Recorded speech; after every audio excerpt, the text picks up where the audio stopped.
Le invito por favor que vaya a su Biblia en el Evangelio de Juan, capítulo 20, del verso 30 al 31. Vamos a estar leyendo ahí, del verso 30 al 31. El que esté ahí diga amén, por favor.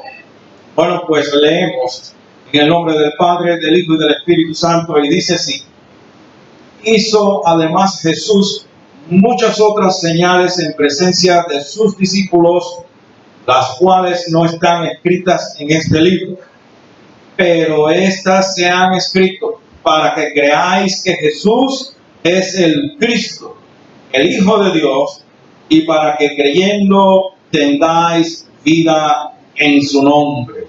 Voy a leer el verso 31 una vez más.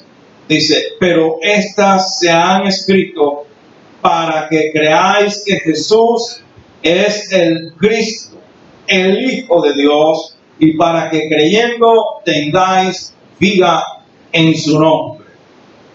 Señor amantísimo Padre, te damos gracias por este día. Te damos gracias por todo lo que hasta este momento hemos celebrado y realizado en este servicio. Te pedimos que continúes glorificando tu nombre y que ilumines nuestro entendimiento y prepares nuestros corazones para que tu palabra cumpla en nosotros esos propósitos divinos que son prometidos a través de ella.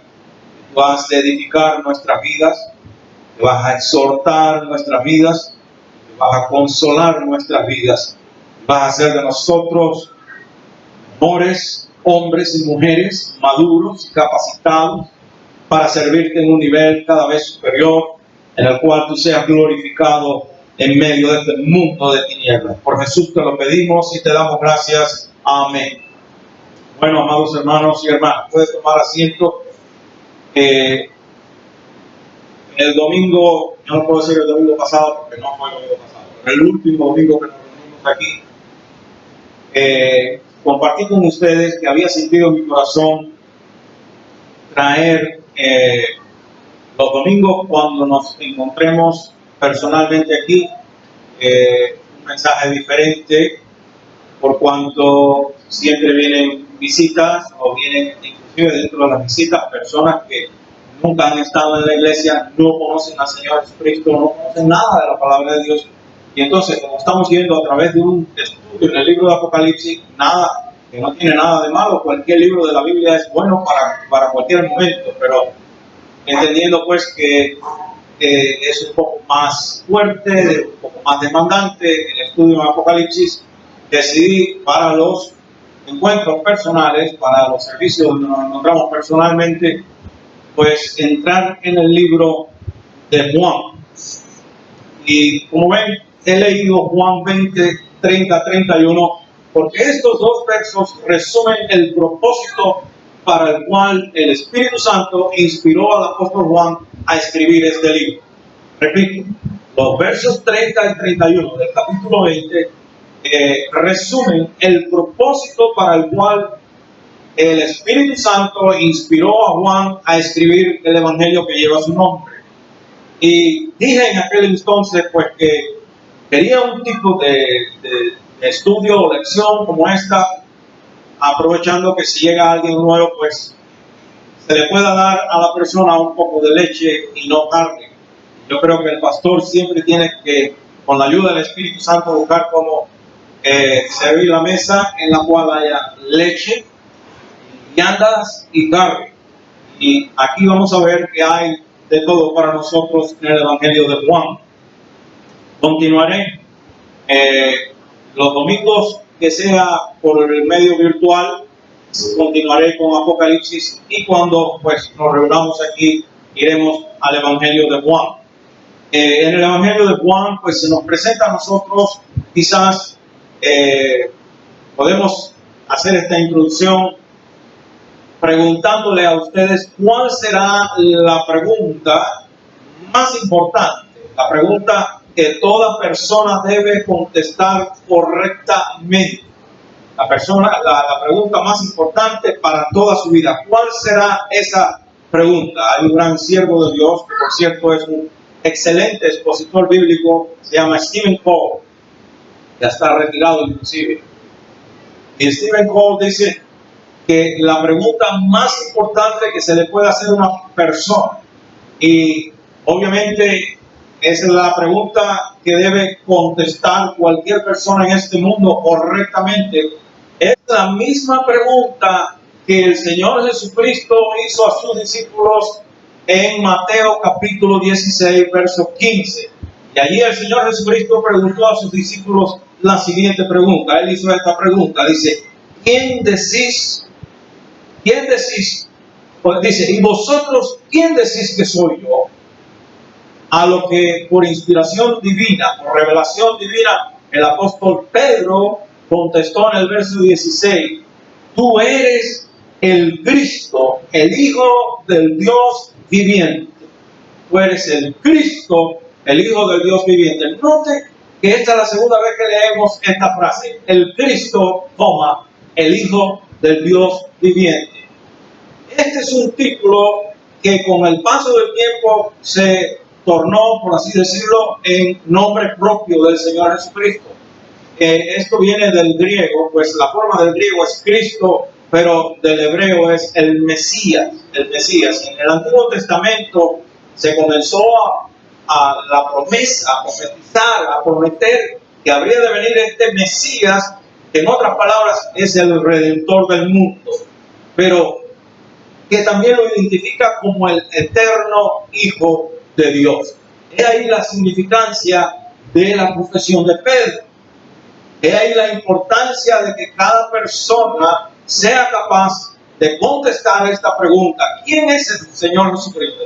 Que sea capaz de contestarla correctamente, porque de la respuesta a esa pregunta depende nuestro futuro eterno. Depende nuestro futuro eterno. Entonces, en el Antiguo Testamento pues era el Mesías. Y luego en el Nuevo Testamento se decía el Cristo. Y ese definitivo Él fue eliminado y quedó como Cristo. Jesucristo, al extremo que ya es un nombre propio, es Jesucristo. Lo decimos juntos, porque es el nombre que identifica al Señor. Porque note en el verso como dice, tanto en Juan, en el verso 31 del capítulo 20 de Juan dice,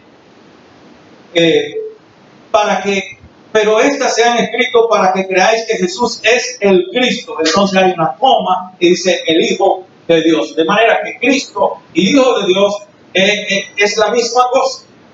Es lo mismo. Él es el Hijo eterno de Dios.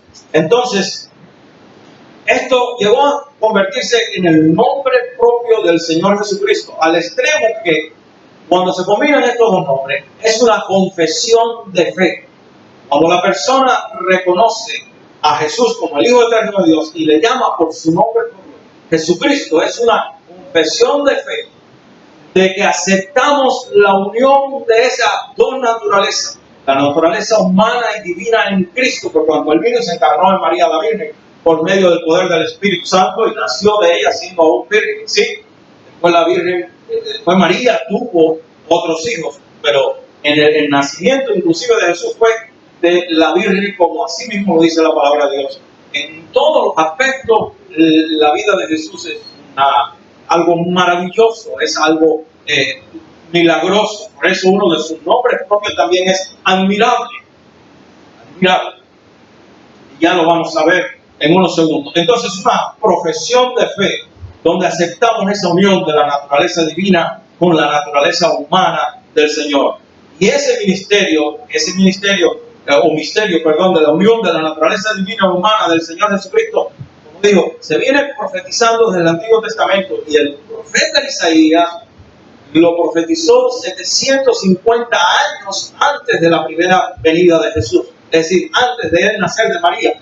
El profeta Isaías lo profetiza 750 años antes, en Isaías 6 y verso 9, y así dice ese texto: porque un niño nos es nacido. Noten, ahí está la naturaleza humana de Cristo. Un niño nos es nacido, hijo nos es dado. Ahí está la naturaleza divina de Cristo. ¿Por qué? ¿Qué dice Juan 3:16?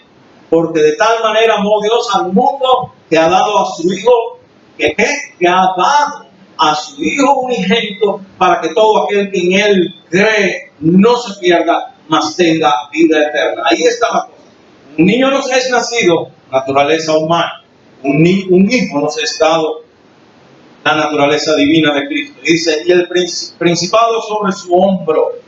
Se llamará su nombre admirable, consejero, Dios fuerte, Padre eterno, príncipe de paz.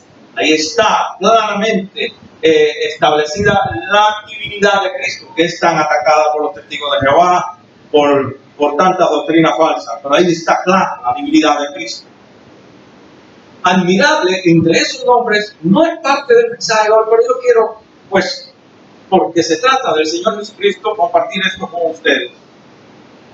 Muchos han tratado de descifrar eso, de descifrar el nombre de Cristo admirable, y no hay en el vocabulario humano palabras adecuadas para poder expresar la significancia de ese nombre. Y he leído, en búsqueda de esto, lo más acertado que yo he escuchado es un comentario que dice: cuando usted se imagine de todas las maravillas de la creación de Dios en el universo, de todas las maravillas que el hombre o que al hombre le ha permitido Dios hacer, porque sabe que el hombre ha hecho en la arquitectura, la ingeniería civil, en todas estas cosas, ha hecho maravillas también en el mundo. Y dice esta persona: cuando usted considere todas las maravillas que se pueda encontrar en el universo y las compara con Jesucristo, palidecen, todas juntas palidecen al lado de la gloria del Hijo de Dios. Y ese es el nombre admirable, porque inclusive allá en el libro de Jueces hay un pasaje maravilloso donde es lo que se conoce en el Antiguo Testamento como las teofanías, que son Teo, Dios, fanías o epifanía o lo que sea, es aparición divina. Son las apariciones de Cristo en el Antiguo Testamento. Cristo se le aparece a la madre de Sansón antes que naciera Sansón. Y 2 o 3 veces se le aparece, ella le dice al esposo, el esposo no le cree, como todos los hombres casi nunca le creen a la esposa o a las mujeres. Y ese fue el caso cuando Jesús resucita. Las mujeres son las primeras, o una mujer, la primera de encontrárselo resucitado, y los apóstoles, los 11 que quedaban, no le creían porque era mujer. Entonces el esposo no le cree, y luego él se le aparece de nuevo en el campo. Ella viene y busca a su marido y él va corriendo, y ya al verlo, pues, como quien dice, ver para creer. Él creyó, lo vio. Y la historia es más larga, pero en esencia él le pregunta: dinos o revélanos tu nombre para que nosotros te hagamos un holocausto, un sacrificio, una ofrenda. Y reconozcamos, pues, te agradezcamos todo lo que nos estás diciendo. Y él le dice: ¿por qué preguntas mi nombre siendo admirable? En eso él asciende y se va al cielo. Solamente lo divino puede hablar así. Y aquí probamos que Jesús es divino. De manera que esta declaración de Pedro nos está diciendo que es lo más importante que nosotros debemos reconocer a Jesús como el Señor Jesucristo, como el Hijo eterno de Dios. De manera que si Él no es lo que la Biblia dice que es, usted y yo estamos perdiendo el tiempo aquí en esta mañana. Estamos sudando por gusto, estamos pasando el tiempo aquí por gusto. Pero yo creo en mi corazón que el Señor Jesucristo es todo lo que la Biblia dice que Él es, y más todavía. Porque el propio Juan dice que hizo tantas cosas más que si se fueran a escribir, no cabrían los libros en este mundo. Todavía no conocemos a Jesús en la magnitud que anhelaríamos conocerle. Le vamos conociendo poco a poco. Y aprovecho la oportunidad, ya que estoy mencionando eso, note al final, casi en la frase final del verso 31, estoy ahora en Juan 20:31. Hay una cosa muy interesante aquí. La última frase, después del Hijo de Dios, dice: y para que creyendo tengáis vida en su nombre. Creyendo, ese verbo está en la forma del presente continuo, progresivo. Que también, ¿qué quiere decir eso? Que usted y yo Por cuanto ya entramos en Cristo, no nos podemos conformar de conocerle y quedarnos ahí estancados. Esto nos exhorta a que le conozcamos cada día más profundamente, que caminemos más íntimamente con Él. Por eso la frase allá en Efesios, hay una frase que se repite 27 veces. En la epístola de los Efesios, la frase en Cristo se repite 27 veces.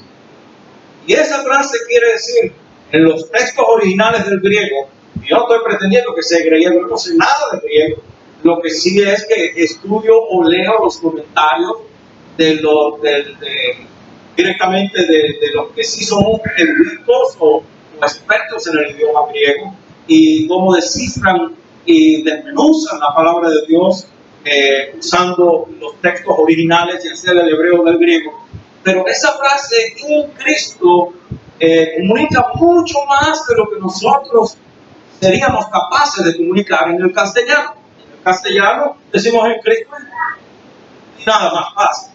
Pero en el griego quiere decir que si hay una puerta, todo esto está cerrado, ahí hay una puerta, supongamos que esto es Cristo.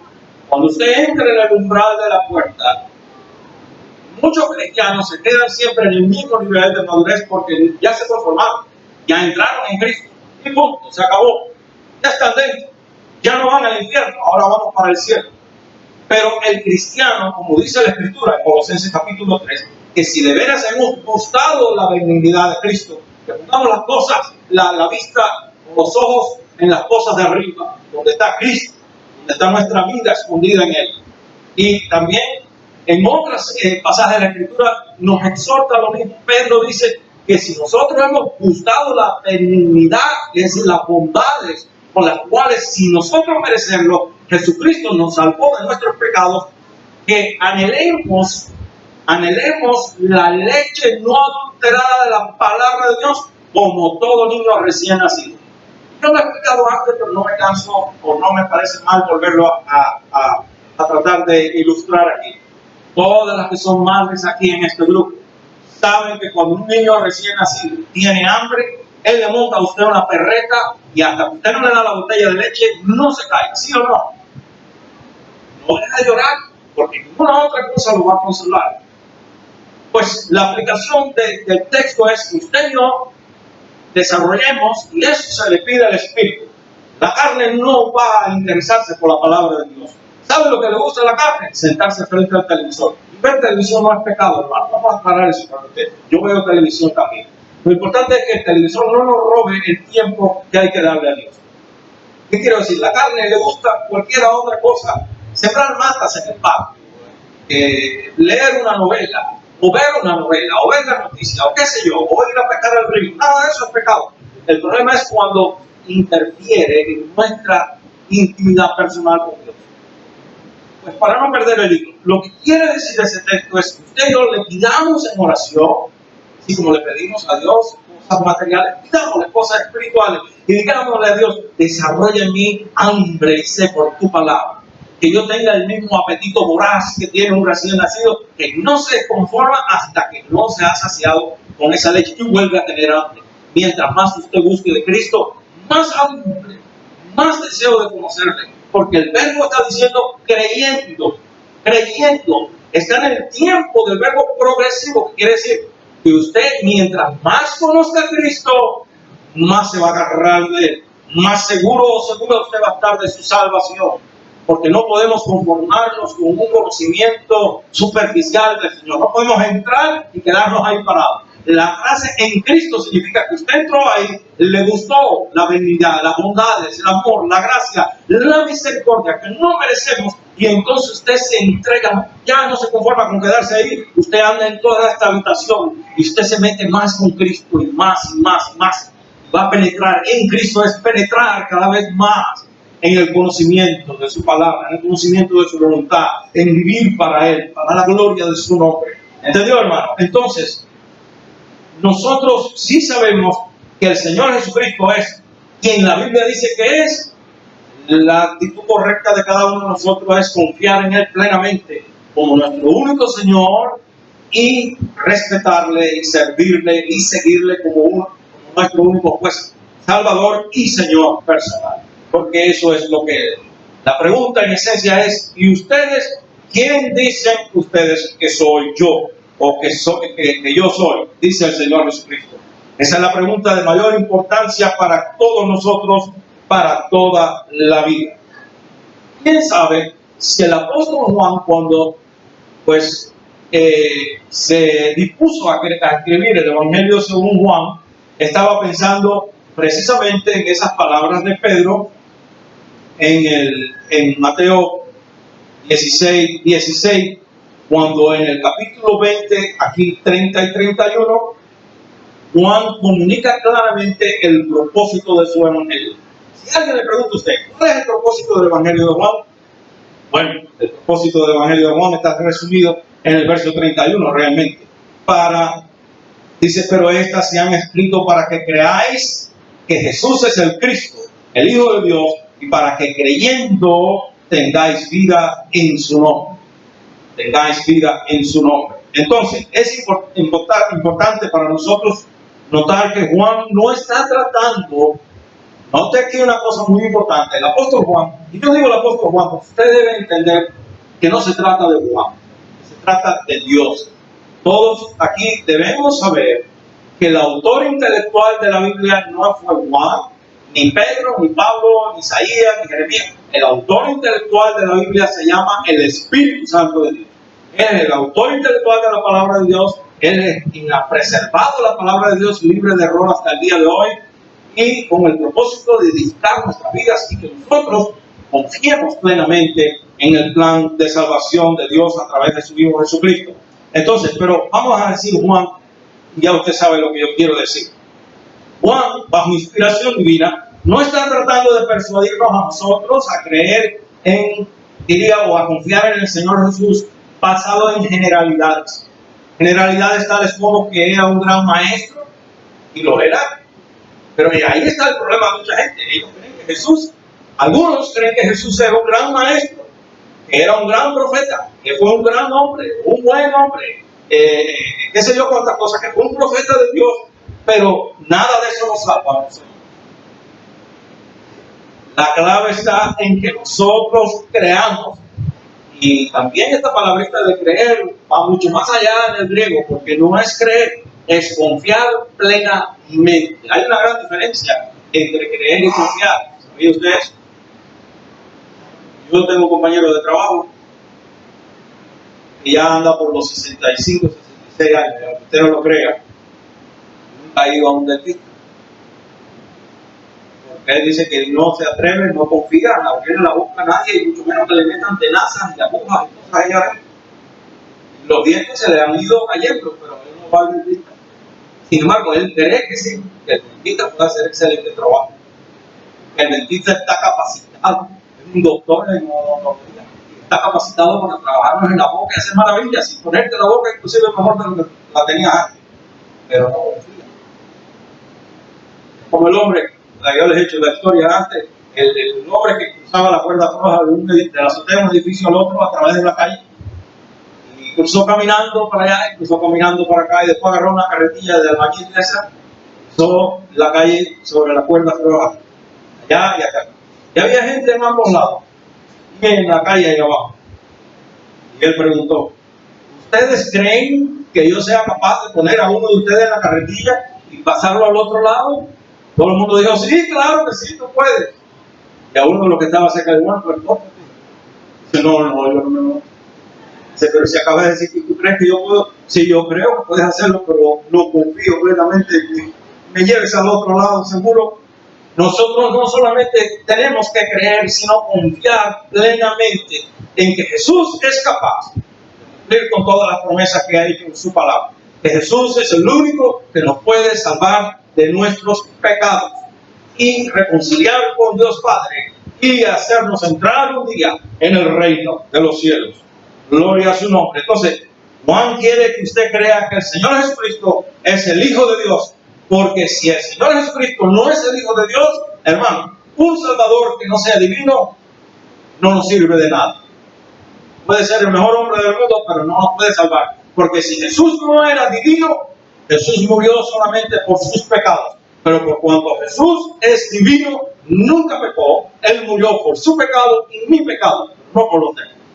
Si Él hubiese muerto por su pecado, la tumba se hubiese quedado con Él, Él no hubiera podido resucitar, jamás. Una de las pruebas de la divinidad de Cristo es que la muerte no pudo echarle garra a Jesús. ¿Porque qué? Las consecuencias del pecado son ¿qué cosa? La muerte. La muerte tiene un derecho legal sobre el hombre, es como en la corte. Se puede ilustrar en la corte, hay un derecho legal. Y no pudo, por nada del mundo, tratar con ese asunto porque Jesús dejó el calabozo de la muerte hecho pedazos. Por eso es que la piedra fue corrida. No para que Jesús saliera afuera, sino para que eso es un símbolo que trasciende el mundo físico y más allá en el espiritual y eterno. Le demostró pues dejó en vergüenza la muerte, le rompió la cárcel, quedó abierta. Ya la tumba a usted y a mí no nos puede retener. Eso es lugar de continuar de paso. Es una puerta, pasamos por ahí, pero no nos puede retener porque Jesús venció la muerte. Entonces eso es lo que quiere Juan. Jesús es Dios, es eterno, es divino, como dice Juan en el capítulo 5. Vamos al Evangelio mismo de Juan. En el capítulo 5 y verso 18 al 29 dice así: por esto los judíos aún más procuraban matarle, porque no solo quebrantaba el día de reposo, sino que también decía que Dios era su propio Padre, haciéndose igual a Dios. Respondió entonces Jesús y les dijo: de cierto os digo, no puede el Hijo hacer nada por sí mismo, sino lo que ve al Padre, lo que ve hacer al Padre. Porque todo lo que el Padre hace, también lo hace el Hijo igualmente. Porque el Padre ama al Hijo y le muestra todas las cosas que Él hace, y mayores obras que éstas le mostrará, de modo que vosotros os maravilléis. Porque como el Padre levanta a los muertos y les da vida, así también el Hijo a los que quiere dar vida. Porque el Padre a nadie juzga, sino que todo el juicio dio al Hijo, para que todos honren al Hijo como honran al Padre. El que no honra al Hijo, no honra al Padre que le envió. De cierto os digo, el que oye mi palabra y cree, y vuelvo a insistir que no se trata solo de creer, confía, quiere decir, confía plenamente al que me envió, tiene vida eterna y no vendrá condenación, mas ha pasado de muerte a vida. En el momento que usted confesó a Jesús como Señor y Salvador personal, en ese instante usted comenzó ya a disfrutar vida eterna. ¿Sabía usted eso? Si suena la trompeta en ese instante, nos vamos con Él. Pero si me toca morir, no lo decir usted, para que no se asuste nadie, pero si me toca a mí morir en el instante en 30 segundos que faltan aquí, pues yo estoy tranquilo, muero ya. Aquí me cerrarán los ojos y allá me los abre el Señor en un abrir y cerrar de ojos. Ya tenemos vida eterna. De cierto os digo, viene la hora, y la hora es cuando los muertos oirán la voz del Hijo de Dios, y los que la oyeren vivirán. Porque como el Padre tiene vida en sí mismo, así también ha dado al Hijo tener vida en sí mismo. Y también le dio autoridad de hacer juicio por cuanto es el Hijo del Hombre. No os maravilléis de esto, porque vendrá hora cuando todos los que están en los sepulcros oirán su voz. Los que hicieron lo bueno. Aquí mucha gente tiene problemas con esto de los que hicieron lo bueno. Aquí no se está refiriendo a obras buenas, a buenas obras. Las buenas obras no salvan a nadie. Los que hicieron lo bueno, ¿qué es lo bueno? Reconocer que Jesús es el Hijo eterno de Dios. ¿Qué es lo bueno? Si Él es el Hijo eterno de Dios, yo lo reconozco, yo lo confieso como mi único Señor y mi único Salvador personal. Y a partir de ahí, a partir de que usted es salvo por la fe en Cristo, entonces sí espera a Dios que usted y yo hagamos buenas obras. Pero antes de eso, las obras no. Las obras tienen su lugar en nuestras vidas, pero no para salvación, sino para demostrar que hemos nacido de nuevo, que Jesús reina en nosotros y que el fruto no es nuestro, sino el fruto del Espíritu producido en nosotros. Nosotros llevamos fruto que glorifica a Dios. ¿Entendió? El hombre y la mujer nunca produce fruto. La carne produce malos frutos y el Espíritu Santo produce fruto bueno en nosotros. Nosotros llevamos fruto, como el pámpano lleva su fruto, pero no es el pámpano, es la vid la que produce el fruto en el pámpano. Así nosotros llevamos el fruto que el Espíritu Santo produce en nosotros. Entonces dice él, lo hicieron lo bueno es vivir para Cristo, lo bueno es honrar a Cristo, lo bueno es pues reconocerle aun cuando estamos dormidos, que Él es el Señor de nuestras vidas. Saldrán a resurrección de vida, mas los que hicieron lo malo a resurrección de condenación. Eso es lo que quiere Juan de nosotros. Entonces, una de las afirmaciones acerca de la divinidad de Jesús, del Señor Jesucristo, está registrada también en Juan 20:28, cuando Tomás, ¿se acuerdan de Tomás? Que estaba plagado de dudas, que no, él creyó en Cristo. ¿Ve la diferencia? Creyó en Él durante su ministerio, creyó en Él durante todas esas experiencias, pero la crucifixión sacudió su fe y la muerte la tiró completamente por el piso. Pero Jesús lo restauró, porque en ese verso, Juan 20:28, Tomás exclama, Señor mío y Dios mío. ¿Sabe usted que ese Señor no es el que usted y yo usamos para dirigirnos casualmente a cualquier persona? Ese Señor también, tanto en el hebreo como en el griego, es una referencia exclusiva a la deidad. Esto se usaba exclusivamente para referirse a Dios. De manera que Tomás le está diciendo doblemente Dios mío, Señor mío y Dios mío. Ahora el apóstol Juan quiere demostrarnos a través de Cristo que nosotros podemos ver al Dios invisible. Porque su evangelio dice que Jesús vino a revelar al Padre, al Dios invisible. Note las declaraciones de Juan que hace del Señor Jesús en Juan 1:14. Vamos allá un momentito. ¿Qué hora es, hermano? ¿Qué hora es? Para la 1. Ay, Dios mío, yo les quiero empezar, pero regálame 5 minutos más. Y ya termino. Juan, capítulo 1, verso 14, dice así. Y aquel verbo fue hecho carne, está refiriendo a Cristo, y habitó entre nosotros. Y vimos su gloria, gloria como del unigénito del Padre, lleno de gracia y de verdad. Note ahora lo que él dice en Juan 1:18. Solo brinque 4 versículos ahí. Dice, a Dios nadie le vio jamás. Toda la gente que cree que Moisés vio a Dios en el Antiguo Testamento no era Dios Padre, era Dios Hijo. Eso es parte de las cristofanías o las teofanías, las apariciones de Cristo en el Antiguo Testamento. A Dios nadie le vio jamás. El unigénito Hijo que está en el seno del Padre, Él le ha dado a conocer. ¿Por qué le ha dado a conocer? Porque el único que lo ha visto es Él. Yo no le puedo hablar a usted de algo que yo no haya visto, excepto que yo lo haya visto. Podré decirle, alguien me contó, pero esto no se trata de que alguien me contó. Esto tiene que ser un testigo visual, ocular, un testigo que ha presenciado personalmente el asunto.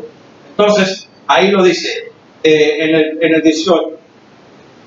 Y siendo casi lo mismo de lo que dice el propio Señor Jesús en Juan 14:9.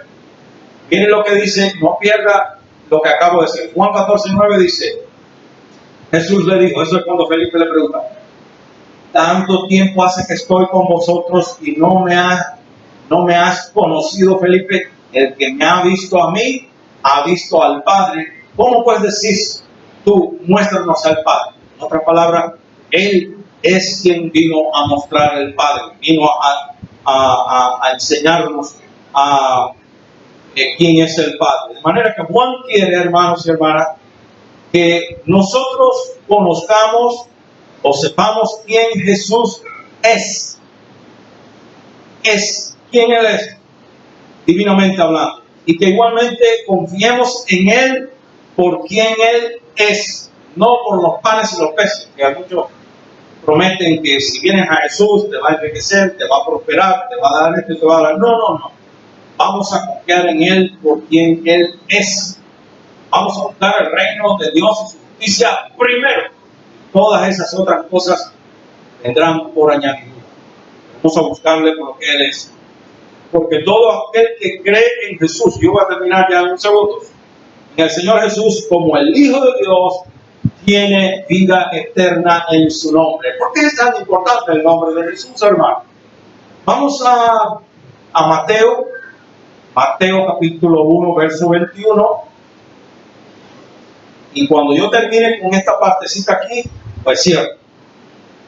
Y lo lamentable de todo esto es que hay que esperar 1 o 2 domingos para volver al Evangelio de Juan. Entonces me siento yo como que me metí en camisa de 11 varas, porque soy como la India María de las películas americanas, ni de aquí ni de allá. Pero bueno, ustedes ejerciten conmigo una paciencia de amor en Cristo. Sí, pues no hay de otra. Cuando José está en su gran preocupación, que él sabe que María está embarazada y que no es de él, y no sabe qué hacer, y está meditando porque es un hombre justo, no la quiere deshonrar, no la quiere poner en problemas con la ley. En aquel tiempo la mataba, apedreada y bueno, aparría en el piso.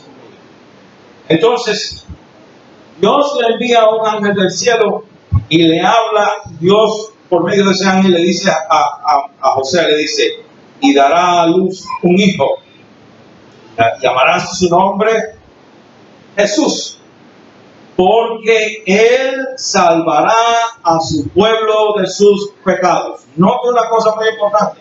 Jesús es la forma del griego, pero en el hebreo es Josué traducido del hebreo al castellano, pero realmente es Yahshua o Yeshua. Yo no sé hablar el hebreo tampoco, pero suena más o menos así, Yeshua.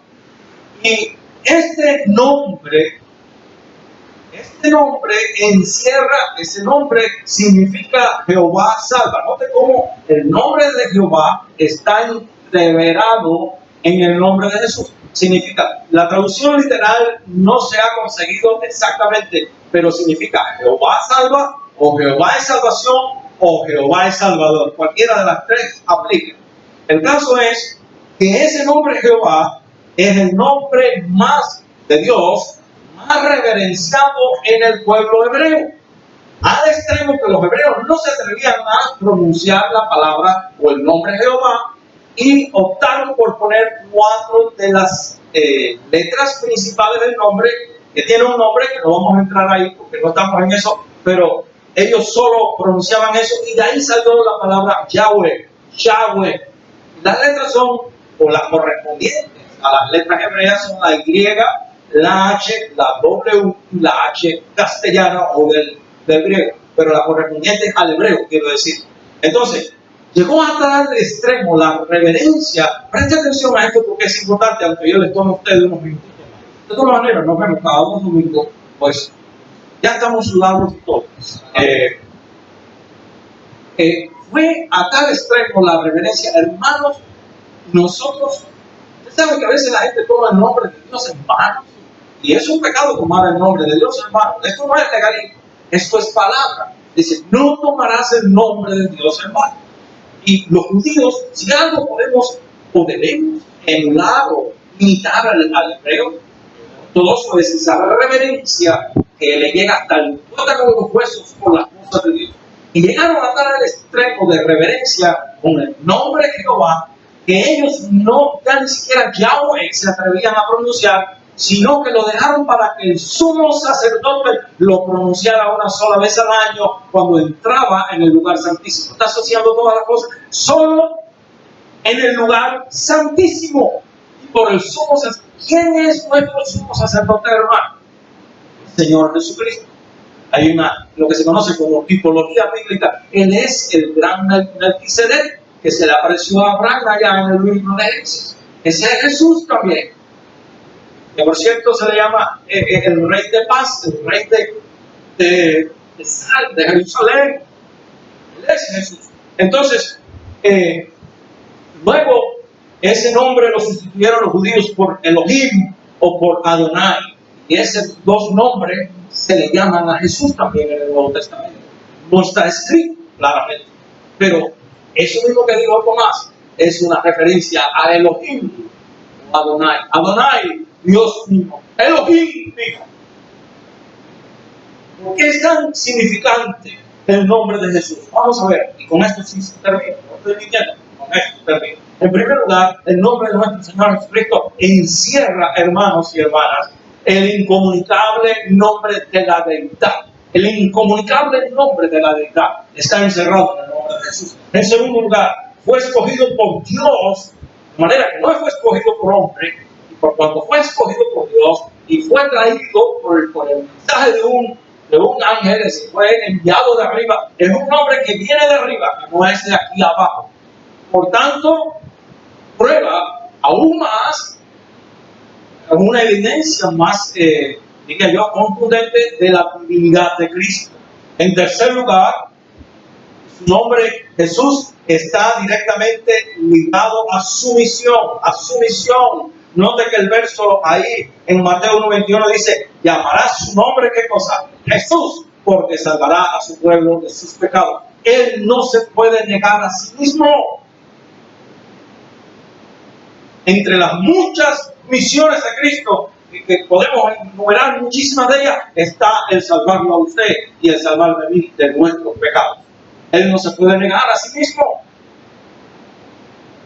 Él salvará a su pueblo de sus pecados. Y en cuarto lugar, el Señor Jesús, por medio de su sangre, nos reconcilia con ese Dios inaccesible. Ese Dios que los judíos no se atrevían a pronunciar su nombre. Y déjenme decirle, para los que son más nuevos que no saben, el sacerdote, cuando entraba al lugar santísimo una vez al año, él tenía que, antes de eso, pasar un proceso de purificación. Si él no se había arrepentido de corazón de sus pecados, dentro del lugar santísimo caía muerto. Él tenía que entrar en el lugar santísimo amarrado por la cintura con una cuerda y unas campanillas que siempre sonaban. Mientras él estaba ahí, él tenía que estar en movimiento para el que de afuera escuchara que la presencia de Dios no lo había matado. Si dejaba de sonar, nadie podía entrar a sacarlo, porque morían ellos también. Tenían que alarlo. En aquel tiempo Dios le partía el pescuezo a cualquiera, hablando así como aquí. Sí, pero ahora ya Dios no. Si Dios fuera a tratar con nosotros como trató con la gente del Antiguo Testamento, las iglesias de hoy fueran leprosorios y fueran pilas de carbones. La gente que todos empezando por mí, quedaríamos carbonizados delante de la presencia de Dios. Pero entonces Jesús, cuyo nombre está íntimamente ligado a ese nombre que no se atrevían a pronunciar, Jesús nos reconcilia con ese Dios que es fuego consumidor. Gracias a Él, nosotros tenemos acceso libre al trono de la gracia, como dice allá en hebreo, porque tenemos ese sumo sacerdote. Y podemos entrar confiados para alcanzar, ¿qué cosa dice? Misericordia y oportuno socorro. Hermanos, vamos a estar de pie. Yo le prometí que terminamos. Entonces, ese es el Dios glorioso que usted y yo servimos. Y yo me he propuesto compartir el Evangelio de Juan con usted, porque en el Evangelio de Juan vamos a ver que hay tanto para el recién convertido como el que lleve 50 años en el Evangelio. Aquí hay comida, hay leche, es decir, hay lechita para el niño en Cristo, y hay también un bistec, T-bone steak, eso es como los americanos de 16 onzas, que tienen 2 o 3 pulgadas de ancho. Hay la vida fijada, ancha para poderlo comprar. Ahí hay de todo para nosotros. Entonces, ahí donde usted está de pie, cierre sus ojitos y vamos a decirle hoy: Señor, yo necesito que tú provoques en mí hambre y sed por tu palabra. Hambre y sed por tu palabra. El salmista dice en uno de sus salmos, y ese era David, dice mi alma, ¿cómo dice el salmista? Tiene sed de ti. Mi alma clama por ti, oh Dios, como el ciervo brama por las corrientes de las aguas. Esa es otra buena cosa. Cuando esos venados le llaman ciervo, que se escribe con C, ciervo, en esas zonas áridas, los arroyos no corren todo el año, son intermitentes. El lecho del arroyo se queda seco. Usted sabe que ese animal huele, olfatea el agua a la distancia. corre bramando, sediento por eso, Cañadas secas.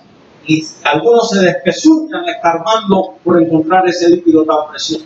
Bueno, Pues esta es la imagen, hermano. La aplicación espiritual es que usted le diga a Dios: yo necesito que tú provoques en mí hambre y sed por tu palabra.